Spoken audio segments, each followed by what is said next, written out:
Who told you that sugar alone causes diabetes? Before you argue with me, please just calm down. First of all, you should know that whether you take sugary food or not, your body will still have sugar. Because it is sugar, which we call glucose, the minute part of it, the basic part of it, is what your body needs to function. And the two major higher consumer or the highest consumer of sugar in your system is your brain, as well as your liver, then your heart. If these vital organs do not have sugar, you will not be able to function well. That's why some people, you start feeling headache, your eyes, you start feeling dizzy, and then you feel hungry. It's because your sugar level have gone down. So it is not sugar exactly or directly that causes diabetes. It is a combination of various factors put together that causes diabetes.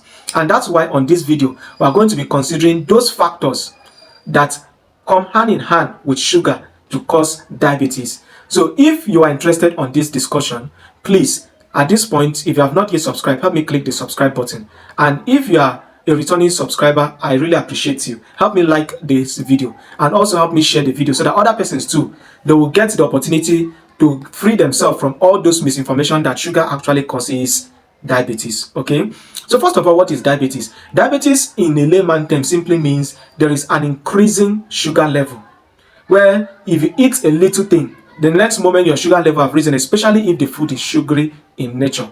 That is what we call diabetes. So it is a condition whereby your insulin, which is released by the beta cells of the islet of Langerhans, is either not released, either not sufficient, or it is actually absent completely, or it is there but not sensitive. So there are three things that causes high sugar level. First, the cells are not active because they are destroyed. And we call that phenomenon autoimmune disease, where it attacks itself, okay? The second one is that the insulin is there, but it is not sufficient compared to the quantity of glucose.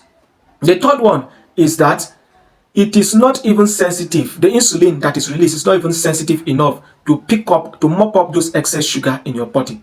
Those are the three instances that causes diabetes. And we have different types of diabetes. I'm only going to give us 4, but there are 2 major ones, which is type 1 and 2.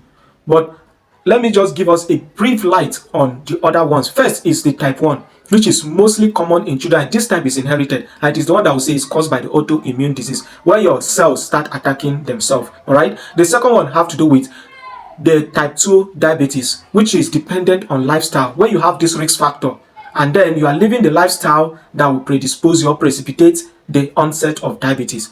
The next one have to do with the pre-diabetes. In this type, the person is only having fluctuating sugar level. From time to time, sugar level will be high, and then sometimes will be within normal, sometimes be low. It's only showing you a sign that you're heading towards diabetes. So we call this type pre-diabetes. And then we have the next one, which is called the gestational diabetes. Gestation comes from pregnancy, all right? So this one have to do with the increase in sugar level during pregnancy. And it is because of the high release of insulin during pregnancy, coming from that place where the baby is feeding from. That is where that sugar level is coming more, because the baby needs to eat, all right? So somehow the level of sugar will be increased in the body during pregnancy. It's not everybody that has it. It is not everybody. It is people that have the risk factor for it that will come down with it, all right? So this type of diabetes is called gestational diabetes, whereby immediately after delivery, the sugar level will return back to normal. And the risks associated with gestational diabetes is that it can possibly increase the blood pressure, resulting in eclampsia or pre-eclampsia, where the blood pressure of the pregnant mother is actually very high, which is not even good during delivery. All right. So the last but not the least type of diabetes, it is the one that is coming from other factors. All right. So this one, we'll call it a monogenic diabetes or secondary diabetes. So this one can be caused by either mutations or conditions such as pancreatitis, or medications. There are certain medications that can increase your sugar level, or you have issue with your pancreas, or possibly there is hormonal disorders, especially those ones that have to do with the endocrine system. So these are the different types of diabetes. Now, what are the factors that causes diabetes? We already know that type 1 is as a result of an autoimmune condition which you are not in control. It is not the fault of the person. This is how the person was born. All right. The type 2 is the one that we should consider most, because every other one with the cause will fall under here. It is dependent on lifestyle. Someone that drinks too much, someone that eats processed sugar or processed food, somebody that has sedentary lifestyle, somebody that have family history, a person that is obese in nature, is overweight, a person that have unhealthy diet, this type of persons, or someone that have insulin resistance, they are more common to come down with diabetes. So it is not sugar alone. Remember I said your brain needs sugar to function, your liver needs sugar to function. That means you still need sugar. All right, so it is a combination of all these other factors. Now, when we talk about risk factor, it simply means the chances, the possibility of you coming down with diabetes. All right, so all these things we have mentioned are all risk factor. And somebody who has that gene, who has inherited this diabetes by birth, all right, biologically, if he or she avoids all these risk factors we have mentioned, he or she can go around their life, their normal life, without ever coming down with diabetes. And someone who does not have this family predisposition, but do not avoid all these risk factors, have the likelihood to come down with diabetes. Yes. So you smoke, you drink alcohol, you do not exercise to burn out fat after you eat all this processed food, and then you have medication that can spoil your sugar level, you do not do something about them, or you have an infection, you don't treat it on time, such as that pancreatitis we're talking about, it can result in increased sugar level. And with time, when it becomes chronic, because your body will keep releasing insulin to attack the high level of what? Glucose release. Because the work of insulin is to convert glucose to what? Glycogen. All right?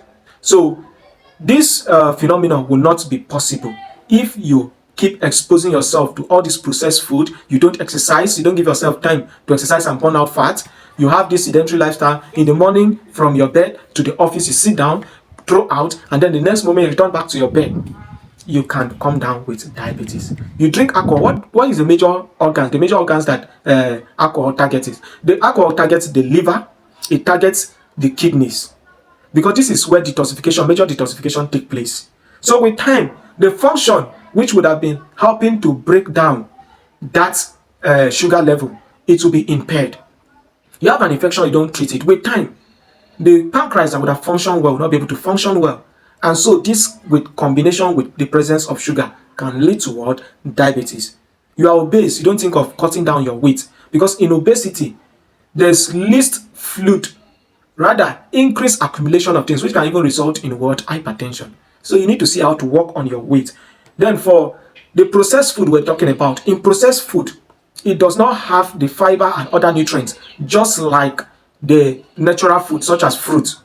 So if you don't eat, for instance, vegetable, they are natural in nature. So they contain vitamin B, which is responsible for digestion.